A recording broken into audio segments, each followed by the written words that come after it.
Guillaume Oui, Meurice, c'est moi. c'est à votre tour. Oui, bah écoutez, je suis encore une fois désolé. Je vais vous jeter ma vie de rêve à la gueule. Oh non. Et voilà, hier soir, j'étais au meeting de Nicolas Dupont-Aignan. Bam Ah, je vois des gens dégoûtés dans le public. Ah, ça vous met les nerfs, ça, hein. Bah, il fallait être sur le coup aussi, hein. Vous avez rendez-vous avec l'histoire et vous venez pas. Bon, venez au moins pour vos gosses. Vous pourrez dire, j'étais là, j'y étais, je l'ai vu. Bon, alors, je vais vous raconter, calmez-vous. C'était un grand rassemblement de patriotes, ça c'est important, c'est un mouvement souverainiste, donc des gens pour qui la France a une grande importance. J'ai donc interrogé les soutiens de Nicolas Dupont-Aignan sur le sujet. Qu'est-ce que c'est pour vous être français? Demandez à un Français, je suis suisse. Voilà, alors, ouais, un patriote français-suisse, voilà, alors ça on connaît, hein, déjà toute l'équipe de France de tennis, hein, ce sont les Suisses les plus patriotes et inversement, mais lui il est venu de Suisse carrément pour assister au meeting, ça c'est vraiment, je dirais, du panache, et pour cet autre monsieur, c'est Nicolas Dupont-Aignan qui a du panache. Oui, bien sûr. Enfin, moi, j'en suis convaincu. Hein, ouais. Nicolas Dupont-Aignan a du panache? Ouais, moi, pour moi, ça, je l'écoutais. Là, vous parlez de la boisson, du coup, plutôt, non? Non, pas du tout. Ah non, c'était pour être sûr que je ne faisais pas de confusion. Donc Nicolas Dupont-Aignan de Bergerac était là hier soir. Il dit debout la France, jamais il ne se couche. Par contre, à la fin du scrutin, toujours, il se touche. Il y en a un qui m'a vraiment touché hier et qui va vous toucher, Alex, je vous le dis. Oui, j'anticipe un peu. Il était là pourquoi?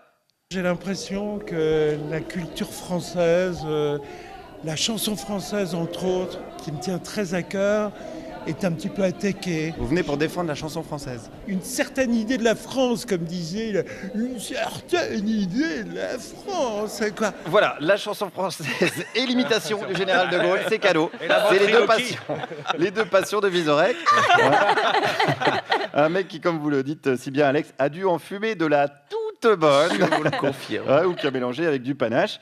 Et Nicolas Dupont-Aignan, c'est aussi un mélange, hein, de plein de choses. Écoutez cette dame qui parle des banlieues, elle veut qu'on ait quoi? Qu'on ait le courage d'agir en conséquence.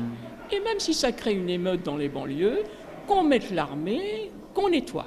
Voilà, Ah oui, carrément. carrément. Je suis pour le nettoyage. C'est ce qu'on nettoie des êtres humains, quand même, là. Et alors, quel est le problème? Ah ouais? Bah oui, bien sûr. Mais ça rappelle un peu le Karcher de Nicolas Sarkozy. Ah non, c'est pas le Karcher de Nicolas Sarkozy. Ah non, parce que vous, c'est l'armée. Non. Moi, je suis pour le nettoyage dans le bon sens. Vous voyez ce que je veux dire? Le nettoyage dans le bon sens, mais avec l'armée. Voilà, le nettoyage au FAMAS, hein, comme on l'appelle, beaucoup plus efficace qu'au Karcher. Alors je vous conseille pas, pour nettoyer la bagnole, ça va pas, hein, sauf si vous habitez à Marseille. En ce cas, on verra pas la différence. Il y a certainement autant de trous de balles sur votre carrosserie qu'à la rédaction de Valeurs Actuelles. Mais là, dans le discours de la dame, on est quand même plus proche de Marine Le Pen, vous l'avez entendu. Ce qui semble pas gêner outre mesure, c'est deux autres fans de Nicolas Dupont-Aignan. Nous, on aime bien Marine Le Pen aussi. Ah. Donc voilà. Ah, pourquoi vous préférez Nicolas Dupont-Aignan à Marine Le Pen? On aime plus les hommes que les femmes. Ah, c'est vrai, c'est uniquement ça? Très bel homme, très bel homme. Vous voyez, ça c'est tient à rien une élection. C'est Hein. vrai. Ça tient à rien du tout. S'il manque quelques voix à Marine Le Pen, ça peut venir de la bogossitude de Nicolas Dupont-Aignan. Hein. Et là, je vois quelques ménagères de plus de 60 ans dans le public qui regrettent de ne pas être venues avec moi hier soir. Ah, oui. Bon, bah, il y avait la rediff de questions pour un champion, mais bon, il y avait Steve McQueen de l'Essonne de l'autre côté quand même. Il fallait faire le bon choix. Alors, comme vous l'avez entendu avec ces deux dames, j'avais quand même affaire à deux politologues.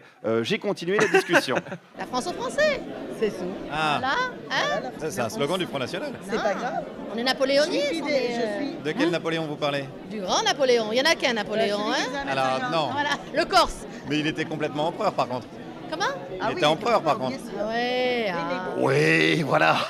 C'est juste un gars qui a foutu en l'air la République, mais on va pas chipoter. Hein, il a juste fait un carnage comme Juliette Arnaud dans un minibar. Mais bon, hein, on n'est pas là pour parler de ça. En même temps, mes deux nouvelles amies, elles s'en foutaient complètement parce qu'elles étaient quoi? Royaliste. Royaliste. Alors, Nicolas Dupont-Aignan, il n'est pas du tout royaliste, il parle que de la République. Oui, peut-être. Mais en attendant, faut que ça se rapproche. Ah, vous pensez qu'il aurait des penchants royalistes? Non. Enfin, si, un petit peu quand même. Ah bah merde, là autre chose. Putain, t'es pas au courant, Nicolas Dupont-Aignan sera un monarque caché sous un costume qui habille. Merde, toute l'élection présidentielle pourrait être remise en question, voter Louis XIV à ce moment-là. Bon, concluons avec mes deux expertes sur les valeurs de la France, hein, qui sont... Le travail et pas payé pour ceux qui viennent d'ailleurs. Exactement. Voilà. Ah oui? Non, on ne peut pas travailler pour les autres. Mais ceux qui fuient, par exemple, un pays en guerre. On s'en fout. On en a rien à Ah, on s'en fout? On s'en fout oui. complètement, monsieur. Ben, chacun sa merde, qui reste chez eux.